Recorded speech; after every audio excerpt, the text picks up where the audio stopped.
Okay, so let's get started. Thank you, everybody, for coming to today's session with Dr. Lucas Kohnke. Is this how you pronounce it? Yes, very nice. Thank you. It's a difficult one. Okay, yeah. And this event is brought to you jointly by Saudi TESOL and the IAPL, the International Association for the Psychology of Language Learning.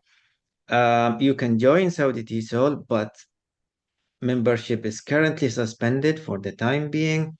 But you can join iApple. I just shared the link to become a member in the chat. Today, we are going to have a conversation with Dr. Lucas Kohnke. Dr. Lucas is a senior lecturer at the Educational University of Hong Kong, specializing in integrating emerging technology, artificial intelligence, into language education, enhancing language learning through technology, and advancing teacher professional development. With a significant contribution to the field, he has authored over 50 articles published in respected journals, including the Journal of Education and Information Technologies, Education Society and Technology, and RELC, impacting both academic circles and his work not only advances research but also directly informs the use of technology in educational settings. Welcome, Lucas. Thank you so much for the invitation. So, today we are talking about this concept called technostress. What is technostress? Where does the term come from? Yeah, so it's not a very new term, but it's not something we hear very often. I think it's 84 broad defined as first time as an inability to like cope with new computer technologies in a healthy manner. So when we can't cope with a new technology, like adapt it or use it, we feel stressed. So then the term come in techno stress, basically. And then obviously if we feel techno stress, then the psychological issues we feel might be a little bit depressed, we can't concentrate, decreased job satisfaction, and so forth. So it's something that people don't really talk about, but I feel like we all feel it in a way or another. So I think it's quite an important topic to actually discuss among teachers. Yes, specifically for teachers. I would imagine that students might have technostress also, but let's focus on teachers for the time being. So, what would technostress have in the effect of technostress on teachers, specifically teacher motivation? Right. So teachers might feel so there's like five factors causing techno stress by Trafalgar. So one is techno complexity. That means that teachers feel like they have to continually acquire new knowledge due to the new technology coming out. So if we think back before COVID, we were all teaching face to face. Then we were forced to migrate online. And then many teachers felt the stress to learn how does Zoom work, how does Team work, Microsoft Teams, right? So there was some stress there. Now, when the Gen AI was released, now they feel stressed about keeping up to date with that. So constantly, continually acquire new knowledge. But teachers might also feel a little bit techno overload is the second factor. That means technology takes, I would say, over our lives. A few years ago, we shut down the computer in our office, we left the classroom, we went home. But today, we're getting tweets, Facebook, blogs about new AI tools throughout the time, right? So teachers cannot really relax. They feel like, oh, something new, I have to do it. So techno is taking over their lives. And then they have to basically devote their free time to stay up to date. So they have to spend their weekends, their evenings figuring out how to use a new tool or something like that. Whereas before, they can go in and plug in PowerPoint. And then I think in terms of AI, if you're talking stress for teachers, When it was first released, ChatGPT, people were talking about English language teachers going to lose their jobs, right? AI will take over. We no longer need teachers, basically. So a lot of teachers today feel stressed about becoming obsolete due to AI, right? And we can see maybe in other occupations, people being laid off. But so far, I feel like English language teachers do not need to stress. They're not going to lose their job because of ChatGPT. It can't really provide the same. So this technical uncertainty, people feel very uneasy. So the 5 factors are really relevant English language teachers, especially with the release of the ChatGPT a couple of years ago. Yeah. So when it comes to language teaching specifically, Mm. so how do you, what do you feel about this rapid and kind of unprecedented advancements in generative AI? So I've personally, I'm quite excited about it. I feel like there's so many new tools coming out. There's so many new things we can do. Uh, However, I do realize that many people feel very stressed about it. They feel like we have ChatGPT today, then we have maybe something else tomorrow. So language teachers try to keep up to date, but they might struggle with how to use it. The stress coming in.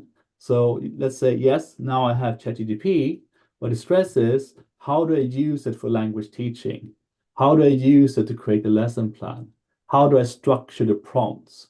I'm writing the prompts, but what comes back is really not good. So you're feeling stressed, like other people can do it. So I think it's really stressful for teachers. And then for language teaching, I think it can really help teachers, not only with lesson plans, but it can help them with differentiated activities. They can tailor activities. We can help to turn perhaps multimodal explanation. We can use AI for certain concept so students can understand it in both text, image, and videos. Uh, it can really help teachers with automatic grading, grade their papers, give feedback to the students. It can really free up time, right? So with language teachers, there's a lot of benefits. But the issue is, I think, because I'm teaching in-service and pre-service teachers, and if when I go out and do my in-service teachers workshop, they still do not know how to use ChatGPT for work. They can do it for personal reasons, but how to use it to plan an English language lesson and how to actually do it effectively, the stress comes in. Because everyone is talking about it. The principal says use AI, but how do we do it, right? So it's something that we need to really consider that it's not, we can't use it by itself. Someone needs to have to help us how to structure the prompts and so forth, and how actually to use it to grade papers. How can it help me to free up time? Because if teachers keep trying to do it, again, they're wasting time, they feel more stressed, it's not working. Yeah, if that makes sense. Yeah. Yeah, so one concern that many teachers have is the possibility that they may be replaced by AI and they may lose their jobs.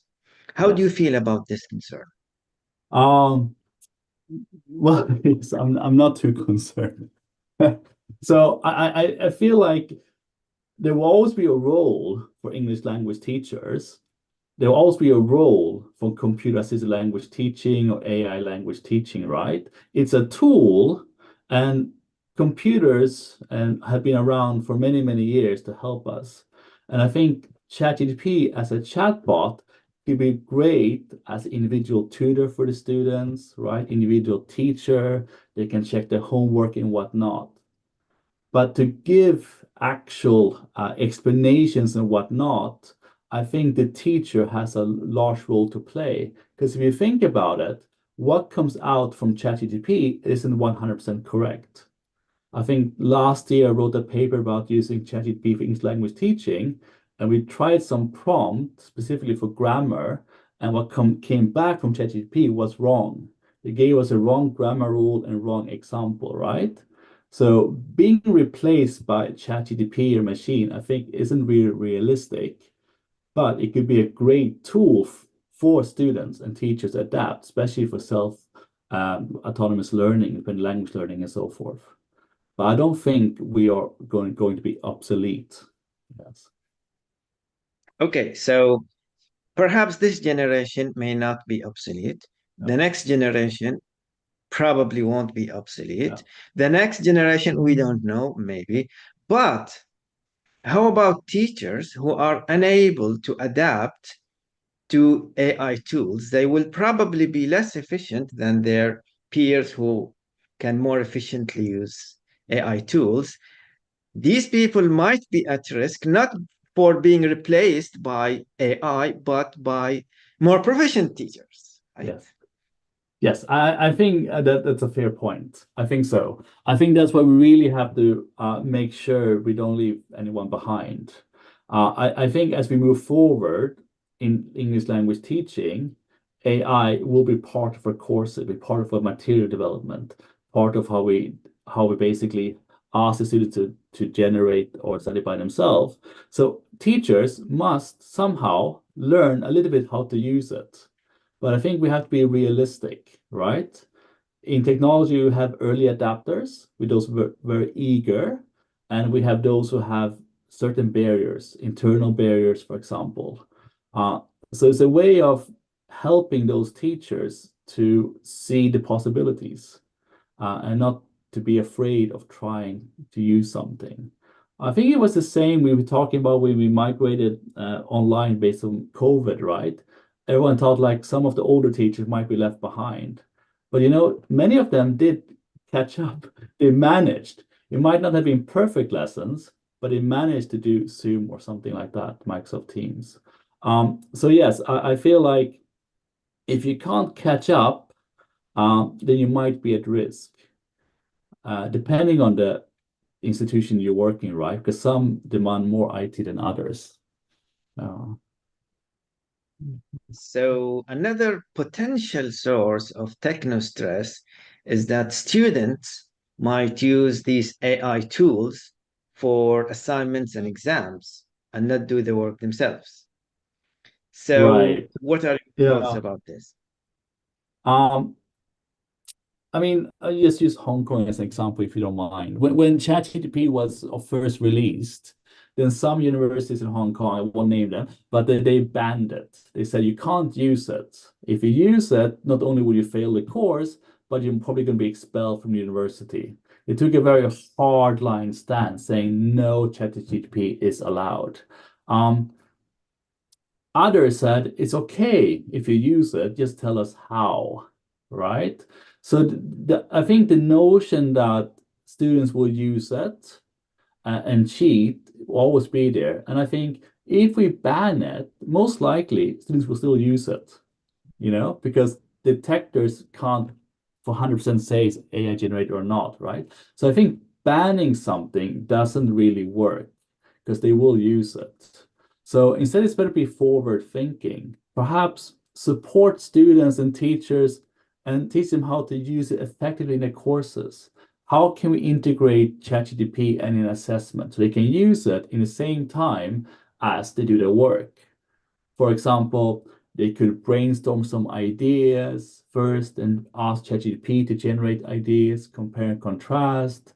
They can write a draft, ask ChatGPT to check the grammar, spelling. So we do different stages, and at the end of the semester, submit a portfolio where all the stages are involved, including screenshots from ChatGPT, like a portfolio. So I feel like it's something we should embrace. It's here to stay. And if students don't learn how to use it correctly, then they will use it in the wrong way. It will do more harm. So I think we should be forward thinking. We should be transparent and still have to be ethical. Students tell us, how did you use it? Why did you use it? What is your work? And how have you combined the ChatGPT? So I really feel like in my courses, students can use it. There is an AI declaration form. They have to tick if they've used it. They have to say how they used it. And they have to submit their own draft. They have to submit the ChatGPT draft and how they have combined the two. So I have adopted more like in a portfolio based. Because I'm certain if I forbid it in my classes, they're still going to use it. and then turned in, it's not going to tell me if AI or not. It's going to be wrong, basically. So I think ethically, is the best thing to use it in a transparent manner. Yeah, you mentioned an important point about curriculum development and integrating these technologies. So what if a student comes to you and says, "Why are you teaching me all this when I can just one line in ChatGPT and I can get the perfect answer? Why do we bother to learn these things?" Yeah, that's a good one. They often ask that, right? But I think I have to say, like, learning is a process, isn't it, right? So what if it is one day you have to change a tire, right? So you enter ChatGPT, here the instructions change the tire, do one, two, three, but you have never done it. There's no images. Can you still change the tire? You probably will struggle in a way, right? So the idea is, I tell them we're doing building blocks. So by learning a little bit about one thing, you learn a lot of things around it. So it's not just a learning one perfect thing, it's holistically to learn more. I think I always stress the holistic area, holistic point. Because I myself can go to ChatGPT and generate something. Wow, it's a perfect paragraph for my next paper, right? Uh, But I might miss certain things around the topic and whatnot. So it's just convincing the students. And I think the teachers play a large role in motivating the students, talking to them about life, talking to them about the skills they need to learn, and that everything can't just be generated by clicking on a button. Yeah. Yeah, so this is a completely different outlook to education. It's just, it's perhaps we are entering a new philosophy of education now. Is the skill that you acquire over time and perhaps sub skills associated with it and the tools you can use to, perform tasks. Yeah. So many of the issues that you mentioned, it's not the teacher that is to blame, but sometimes the institution has to play a role. So, Right. what do you think is the role of the institutions in this situation? So I think I wouldn't say we have caught up yet, but I think many institutions still lack transparent or clear guidelines for how students can use AI or how teachers can use it in their classes, right? So institutions have a large role to play because we know UNESCO that has the AI guidelines, Russell Group have their AI guidelines and so forth. But individual universities still struggle with developing guidelines. And then if we haven't clear guidelines from the institution where we work, then as teachers, as even more stress because we don't know how can I use it? What happens if students use it, right? How and so forth. So if the institution have very clear policies and they help to set, I would say, the realistic expectations of how to use it and how not to use it, then we can reduce the anxiety for students and teachers because it's very clear in the how and why we can use ChatGPT. And I think, at least in Hong Kong, at least in my institution, we have something called the 6P model for using ChatGPT, but it just came out like a couple months ago, basically. Other institutions are still working on clear policies. So now, 2 years later, we're still lacking clear policies. So teachers feel stressed. I have colleagues knocking on my door saying, "Oh, I think students use ChatGPT. What do I do? Do we have any policy?" Right? And they feel stressed because they don't want to fail the students, or they might want to fail the students, right? So it adds to it. And I think people really, or institutions really don't know how to deal with ChatGPT, how to deal with AI. So they're just lagging behind with this policies that everyone wants. Um, So, you mentioned that your institution just 2 months ago issued some new guidelines. yeah. So, can you give some overview about? Yeah, so it basically my institution has been very open. They're all for using ChatGPT, especially if we can use it like a portfolio in a portfolio manner. So they have something called the 6P model. I can't remember all the 6Ps, but it's basically it's okay. Ask the students to start to brainstorm something, then ask them perhaps find out what the any challenges, the ideas came up, ask them to draft something, revise, check, So they're using the chat GTP throughout the course to build their knowledge, but they're very transparent with it. So they have to add screenshots of their prompts and the results, as well as their own work, basically. So we're trying to, in this way, show students how they can use it. And also, it gives the teacher a way to check what ChatGPT generated and talk to the students. Perhaps this isn't correct. Perhaps ChatGPT has misunderstood you, right? So it takes a little bit more time from the teacher, but in a way, I think it's a very good way of helping students understand how to use it, how to write prompts, and critically think about what's coming out. Now, I realize that some teachers are not perhaps so happy because there's a lot more work. Before you graded an essay, now you have a portfolio, right? So yeah. So it's a pros and cons. Yeah, this is an important issue. So let's elaborate a bit Yeah. more about it.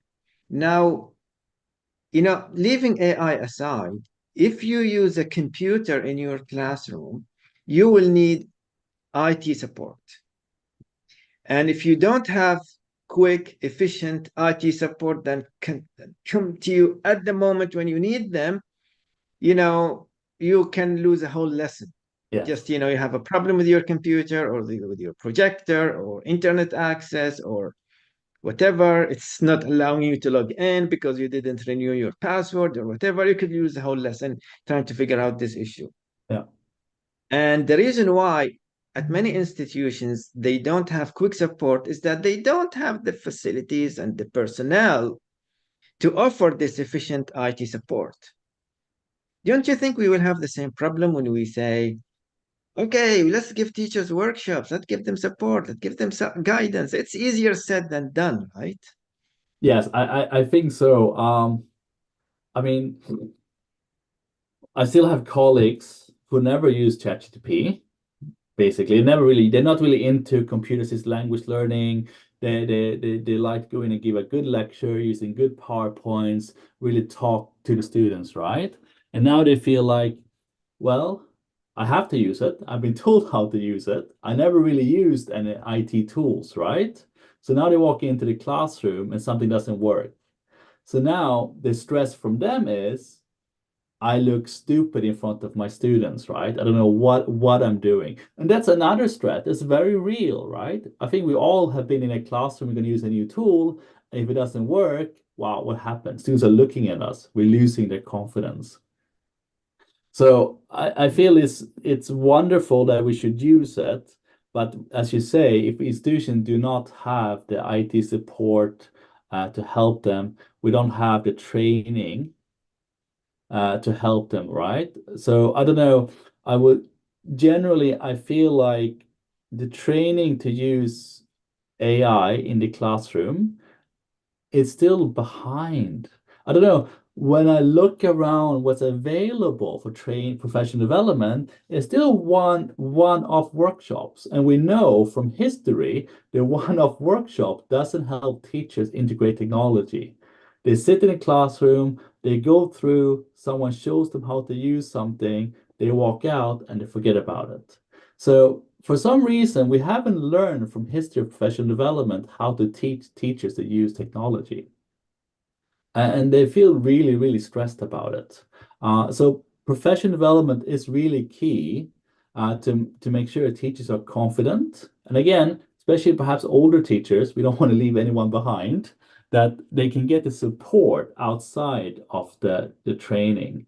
So I always suggest that we might not have IT people, many IT people, but we might have a couple of colleagues that are very capable or very keen. And I always suggest within the center department, we could have those two to help out. So if possible, we free up their teaching time a little bit so they can assist their colleagues to show what to do. And Another way to do it is once a week, you have something called a help desk. A capable teacher is available, and a colleague can drop in for 5 minutes and ask, how do I use this prompt? How do I do this? Basically. So we're creating this peer support for them, basically, and just moving away from the one-off workshops that are still being offered that are very ineffective. Yes. So I would imagine that the next generation of curricula and textbooks that we will see in the market will increasingly integrate AI into lessons. And so it's likely that teachers will, it will not be an option that you can just, use it to enhance your lesson. It will be part of the curriculum. As I was reading your paper, one quote from one of your participants caught my attention when she said this, extra effort that you need to put in strained her relationship. So let me read the quote that Uh-huh. one of your teaching participants said. I try to keep up because I know it can benefit my students, but it often means spending evenings and weekends learning new features. This has impacted my work life balance and caused stress in my relationship. Yes. So, yeah, this seems inevitable, right? What do you think? I think so. Because I think before, if we're looking historically for on using technology in English language teaching, we had call, then MALL or whatever, but it was transitional periods, right? So if you were less competent, you had time to develop and build the skills. Now it's so fast. You go home, you spend the evenings, the weekends, and then your spouse and your children have to take a step back because you say, I really have to know how to do this presentation using Gamma because I've been told to use Gamma to create a presentation or something, right? So as it becomes part of it, um, I feel like, yeah, I mean, relationship becoming strange is a good one. Yeah. I mean, I feel it's Yeah. just reality, you know? If we're not competent and we can't catch up, we will struggle, right? Because it's going to be part of the course books, headway, cutting edge, whatever we're using, right? There are going to be AI tools embedded there, and we really have to know how to use them. Yeah. So, yeah, in this discussion so far, you know, we might have been perhaps unfairly negative on Hmm. the negative effects of AI tools, but let's weigh in the benefits and the negative effects, especially related to trade-offs. So just to have a more balanced Yeah, discussion yeah, about no, it's this fine. issue. Yeah, I think that the benefits are really, really great, right? So teachers are busy, we have a heavy workload. If we know how to use certain AI tools, doesn't have to be ChatGPT, it can be others, then the lesson plan becomes a lot easier, right? The objectives, lesson plan, save our time, you can generate for us. It can generate PowerPoint presentations, right? Using Gamma, perhaps. I don't have to do my PowerPoints. It can create my videos, images, Mid-Journey, for example, right? So you can save teachers a lot of time. It can make teaching a lot more engaging and motivating. Um, it can help teachers with their grading, you know? Plug in the rubrics that you want to use. Then plug in the essay, right? So really can help the teacher save up some free time. Yes, teacher might still have to skim through the feedback and whatnot, but they don't have to do it in detail. Um, in terms of teaching differential learning, we have maybe 40 students in the classroom, 50 students in the classroom. It can really help us to generate quizzes and practice tailored for individuals and learners' needs, right? And what I prefer personally is that it helps me to create videos or explain things using text and images combined for my learners. So the benefits, I think, for English language teaching is really, really great. So we shouldn't say, oh, it's negative, it's too much stress, insecurity, and whatnot. But once we get hang of it, it can really help English language teachers. But to help English language teachers, the institution must have clear policies, and we really have to have good, solid professional development. And also using it, obviously we have data-driven insights. I can see, plug in everything and find out who answered what question and what not. So AI is not just ChatGPT. Many tools have it, like Nearpod and Modo, whatever, right? And all of them now gives us a lot more insight to how the students perform.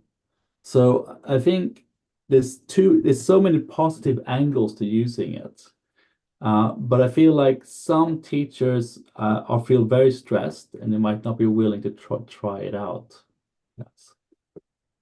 So one of the common expressions that we hear nowadays is that, well, the good old days, the golden days when people, feel melancholic about the past. So do you think in 30 or 40 years from now, people will also say, well, the good old days before, in the pre-AI era, things were different. In traditional teaching, we were, doing this, and now, how do you think people look back at Uh, these changes? yeah, maybe they will think like we're way off. We don't know what we're doing or something. But I mean, I still think teachers will not be obsolete. I feel teaching, at least from my perspective, the human contact is still key, still very important to motivate. So you're looking 20, 30 years ahead, there might be a robot in a classroom, but hopefully the robot will have an image with a human teacher or something to helping out or something. It's just my own perspective. I really prefer the human touch. So I feel like we won't be obsolete, but moving forward, definitely a lot more independent learning activities for students using AI. But there might still be an hour or so with face-to-face with a teacher because we need a human contact to explain concepts. Okay, so this has been a very insightful discussion about technostress and, the trade-off associated with it. Now let's pause and invite a local teacher, Lubna Umar, to share her thoughts about this discussion. Can you hear me, Lubna? Yeah. So Thank you Lubna so is much. here. So Lubna Umar from the ELI at King Abdulaziz University is a Delta qualified EFL practitioner with almost 2 decades of teaching experience in Saudi Arabia. She is also a member of the board of directors at Saudi TESOL. Welcome, Lubna. Thank you so much for this opportunity, Dr. Ali and Dr. Kohnke. It was amazing, all that you spoke about AI, and especially considering the fact that we have been bombarded by these AI apps that are constantly, I don't know, we don't know how to deal with these apps at the moment. But the fact of the matter is this AI revolution is happening and it's going to accelerate in the future, and we're all going to have to deal with it. And even if we think, okay, materials light teaching is wonderful and we should not try and use AI so much, our students are going to be using it. So we'll have to deal with that sooner or later. And as a teacher from Saudi Arabia, I would like to mention a couple of points because, of course, we are all daunted by what's happening. But I was one of those techno zeros who didn't know anything about AI. But when I actually ventured into this realm, this very, very shadowy realm of AI with all the ethical issues and everything, I I was intrigued because when I was researching about AI for one of my recent presentations, I came across so many apps that were not just useful, but also teacher friendly. You know, it's like, for example, the one that I recently started using, Mizu. I don't know if you've heard of it. It's like we can make chatbots without the use of coding. I mean, I can make a chatbot. So for example, if my students are having issues with ed and ing adjectives, I can have a personalized chatbot just for ed and ing endings, and that chatbot can chat with the students at home. So, and very simple language. It adapts itself to the learners, and that's the best thing about it.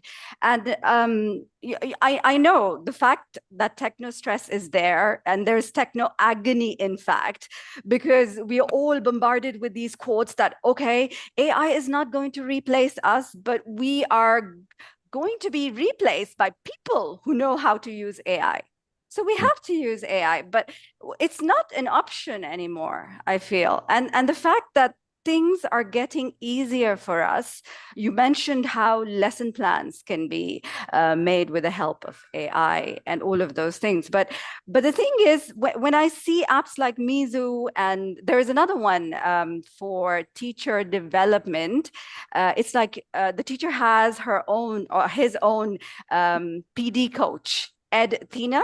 It's like, you know, you can upload your lesson and there is an AI coach that guides you through your teacher talking time or through your ICQs, your CCQs. That's amazing. So there is lots of wonderful stuff there. And there's so much going on. I just feel we need to take a breather, have all of these, not one-off sessions, of course, but have these sessions which can integrate teachers and make them understand how useful AI can be. And of course, alert them to the issues, the ethical considerations that we have to ponder upon when we, you know, deal with students' plagiarism and stuff like that. So, but the most important thing is that we should have, I feel we should have a repertoire of some very good apps that are suitable to our own personalities as teachers, and use them in other aspects of our life. And when this is useful, when we find that we can work with these apps, then we can try and use them. For example, the Audio Pen AI app. It's like literally you can dictate to it and it makes perfect paragraphs, even with gibberish. So, I mean, with the help of this, you can start initiating lessons. So it should be a very natural transition from things that you use for yourself gradually, then bring it into the classroom. And then, okay, yes, the students are the denizens of the AI land, as it were. And we are, of course, we are the newcomers because we know lesser than them. And we are going to be vulnerable. And we are scared that we might lack credibility because, okay, we know lesser than you about AI.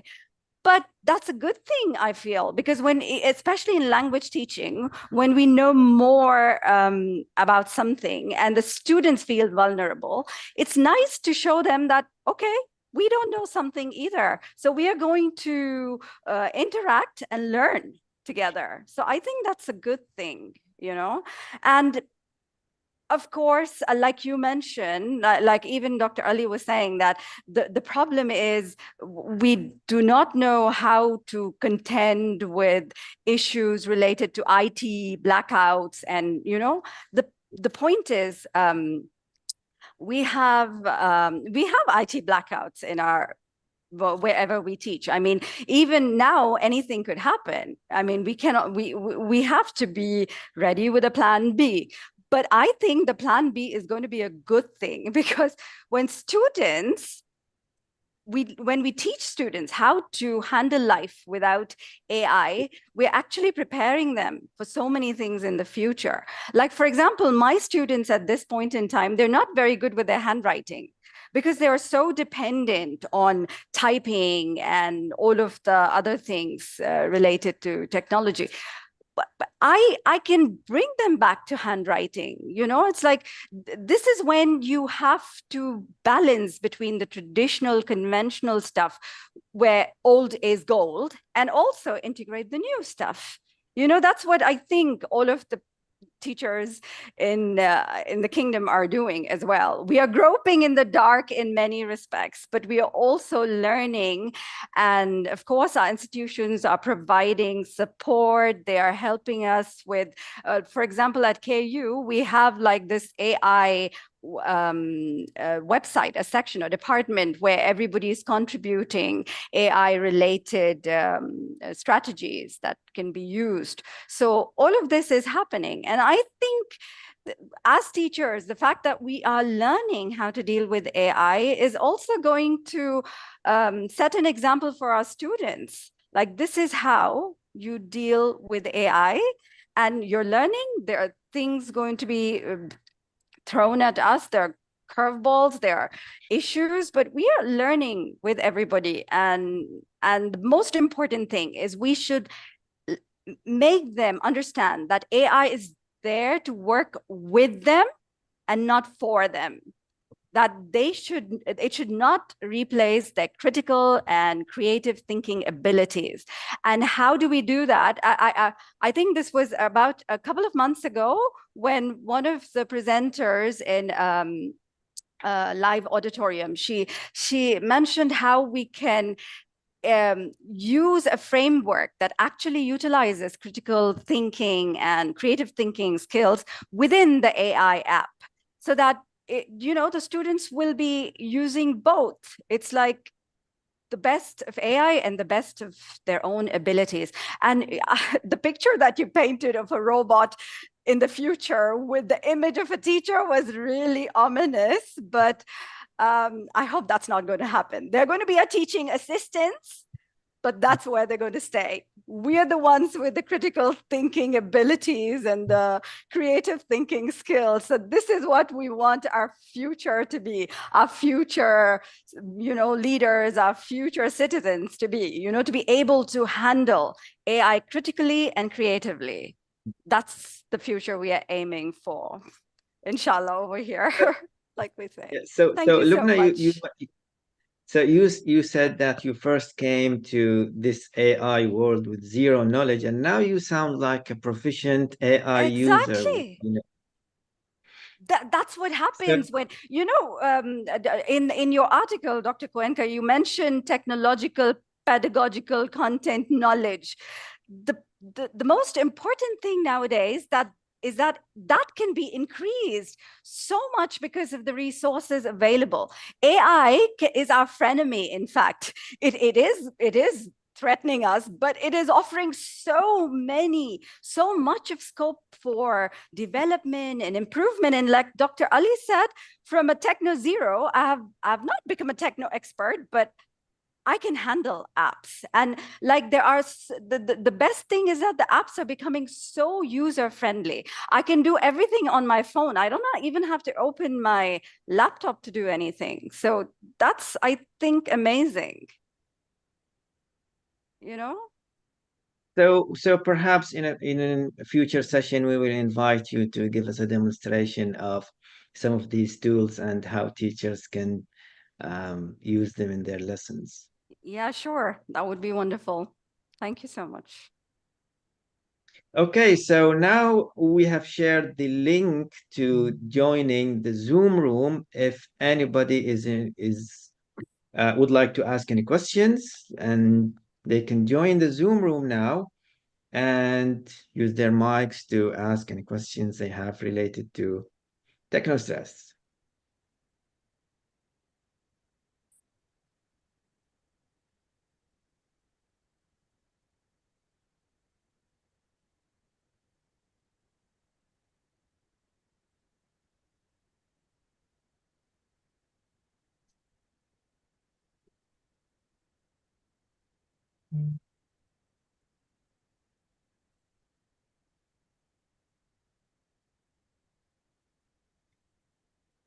So if anybody in the Zoom room would like to ask questions, they can unmute and ask.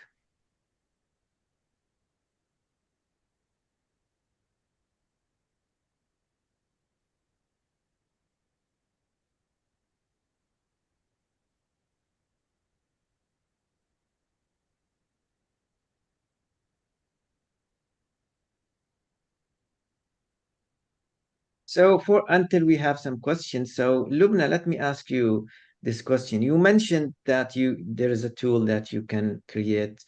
You said something about, chatbots without coding. Mizu. Yes, Mizu. Yeah, how does it work? You just enter Mizu on your phone or your laptop, and it takes you to the Mizu platform. You just have to register, and it's free. At the moment, it's free. And that's the one thing I'm dreading, that all of these things might become paid and we might be stranded. But now at this point in time, it's free. So all you have to do is register, and it takes you to the portal, and you have like two options, AI generated one and customized one. I prefer using the AI generated one because it gives you a lot of options. Like, for example, like let's take the ed and ing adjectives, and so if I say that I want my students to become more conversant with ed and ing adjectives, what the chatbot does what the AI does there is that it suggests, okay, what do you want me to do? Do you want me to quiz them, or provide a role play, or help in sentence generation? And I prefer the quiz, because I tried the sentence generator and my students ended up making whole paragraphs, and I didn't like that. So this is what I'm saying. You try to work your way around it, and once you start working with it, it gets better and better. You know what the loopholes are, and you try to avoid them. So if it's like a quiz, what the AI does is that it prepares everything for you, and within a minute, a maximum a couple of minutes, and then it sends you a link. You share this link with your students, and then once the student goes to the link, the chatbot says, "Hi, I'm your personal ed and ing coach." And if the student is not able to read, there is also a listening option. So, because beginner level students might not be able to read. Then if for example, there is a really beginner level student and she goes like, "I know, understand."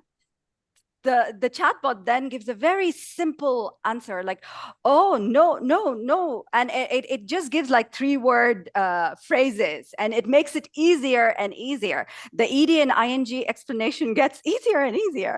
And I was not able to believe it myself when I saw it. And it carries on a conversation, and it tries to explain what is the simplest way to use ed and ing adjectives. And then it starts giving questions to the student. And then when the student answers wrong, it says, "Oh, you made a mistake here.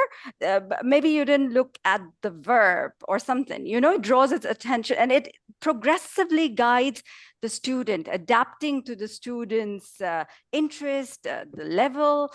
That's the best thing about Mizu, I feel. I mean, it's something that everybody needs to explore and use. Okay, so let's see if we have questions now. A bunch of people have joined the Zoom room now. They had the chance to do so. So let's see if there are any questions.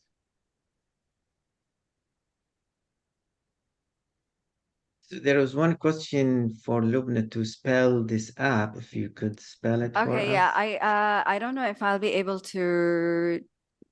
Can I use the chat option? Yes. It's Mizu.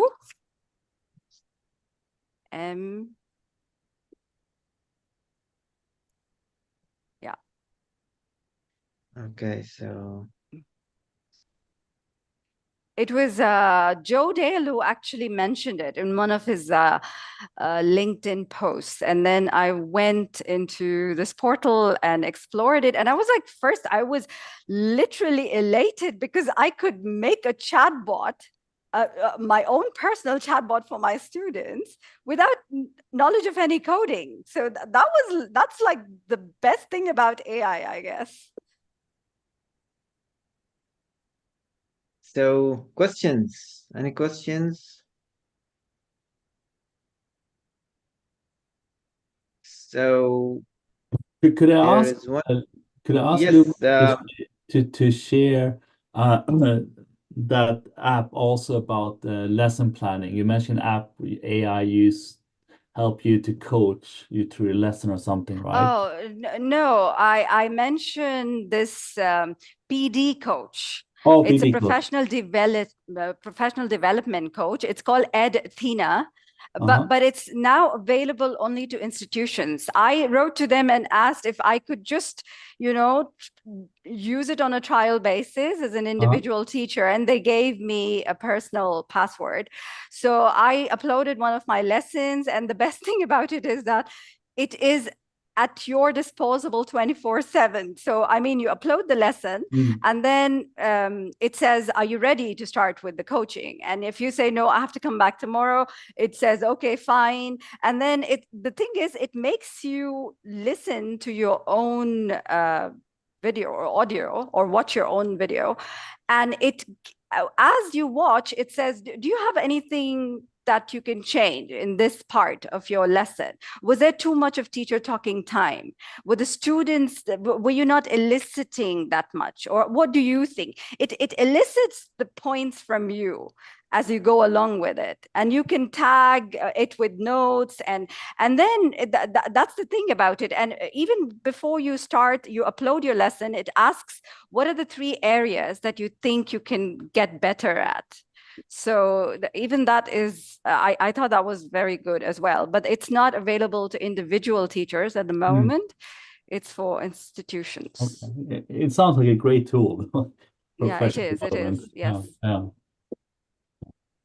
So there was one question in the chat, perhaps for you, Lucas, about how Yeah. can you reduce technostress? Yeah. I think be happy. Don't worry. No, no. To reduce technical stress, I feel set realistic expectations. Don't push yourself too much. Right. Gradual integration. Try to start to play around with some tools by yourself, and then just try to figure it out. Right. And be honest.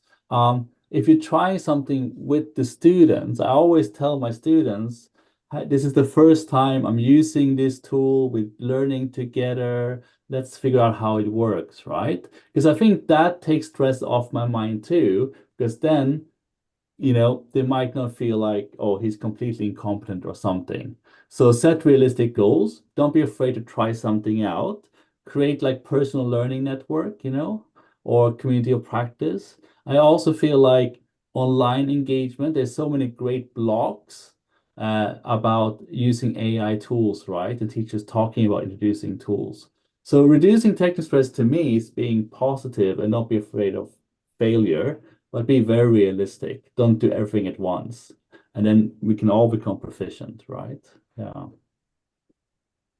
So Lubna, so when you used these apps, did you first experience technostress? Or how was the process that you went You know, through? that quote that I read, I think it's by this Harvard business professor who said that AI is not going to replace you, but people who know AI will replace people who do not know about AI. That kind of set me thinking, and basically I'm a person who wants to learn more all the time. And the fact that I didn't know so much about such a massive thing today, it wasn't stressful. It was something, it was more of curiosity. And then the more I delved into it, the deeper I got into it, the more interesting it got. And it wasn't a source of stress at all, I think, and at some point as a teacher, you are also a learner. You're learning every minute of your teaching career. Every teaching moment is a learning moment. So, I mean, why do you need to be stressed about that? And the more you enjoy, and I tell this to my students, if you enjoy something, you will learn better. You will be less stressed. So, I mean, I think that's what happened with me. I enjoyed learning about it, and I felt less stressed. So I guess that's the most important thing, to have a very open mindset and try to get more information for the sake of allaying your curiosity, more than for confirming to any standards or anything, you know. It's more about you and your journey on this path, your journey of learning. Okay, we have a raised hand by Noha. Noha, do you have questions? Yes, please. I want to ask Ms. Lubna, since you are an expert now, you know, as teachers, we always have low achievers in class, and to differentiate, we need different tools, you know. Can you recommend any AI tools that you've come across that we can use for low achievers, please? Okay, number one, I'm not an expert. I'm a very ordinary teacher who went from techno zero to techno efficient, maybe, but not an expert in technology at all. I would say, like, after almost 2 decades of teaching, I am an expert teacher, but that's it. I'm not a technology expert. But yes, about differentiation, I felt Mizo was very good for differentiating, because the fact that it adapts to your learners. If it's a weak learner, it starts using easier, simpler English. I think that's the best form of differentiation there is. And also eduaid.ai also has differentiated lesson plans. It is very good, but I haven't used it for differentiation. I've used it for other purposes, but I know they have lesson plans for differentiated learning. But Mizu, try Mizu for a chatbot that will provide one-on-one teaching for your students and adapted teaching for your students. Eduaid.ai, let me just write it down here.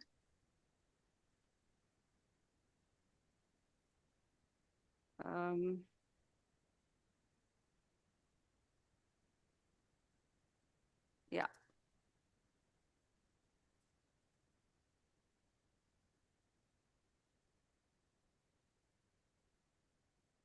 No worries at all. Thank you. So, Lucas, there was one point mentioned, maybe you could pitch in on it, about now these tools and apps are currently free. Well, there are many free apps. Mm. Do you think at some point everything will be paid and people have to, this commercialization? Do you think? Unfortunately, I think we go in that direction, right? So if something is popular, the developer will eventually charge for it. One example it's something called ThingLink. If you have used it, it's basically creating augmented reality photos and videos. It used to be free until like 1 or 2 years ago, and suddenly they charged it. They start charging for it, and it was something I was using constantly in my classes. And one day, basically, they wanted like 100 USD or something for it, right? So I unfortunately, I think as something gets very, very popular, most likely they will start charging, right? I think it's just it's the matter of money, right? And then I think teachers always ask for like free apps or something that's free, and what's free today, I think, might not be free tomorrow. Like Lubna said, right? Because that's just reality. Yeah. Yeah, and this will create, inequalities between, Yes. privileged societies Yes. and underprivileged societies Yes. and people who can afford these apps. And so at the end of the day, the victims are the children trying to learn and get an education. Yes. I think so too. Yeah. It's I think technology is a huge strain on teachers. I mean, teacher financially, because many teachers spend it out of their own pocket to buy licenses and whatnot. And I feel like they feel a little bit stressed too to have to use some tech, and some tech that is good might cost money, so they're willing to use it. One example is in interactive worksheets. So there's one software, I think it's called Why Is It At Me? Oh, sorry, that or I can't remember which one it is. It's very popular in Hong Kong. It used to be free, but now they charge, not a lot, but it's AI tool to do worksheets for students they can do online. And many schools were using it, but then one day they start charging. And then you have like whole school teachers really like, yeah, not lovely anymore. No. So I think inequality, I mean, it's just, unfortunately, it's the reality, you know. Yeah. Okay, let's see if there are any other questions. Any other questions from people in the Zoom room? Yeah, hopefully we will have some more sessions for teachers.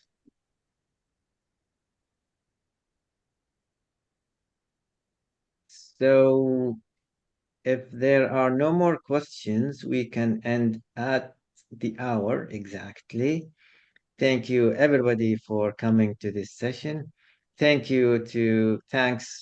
and appreciations go to Dr. Lucas for joining us and sharing his thoughts about this new paper coming out soon. And thanks to Ms. Lubna Umar for sharing her ideas and her experience with AI tools.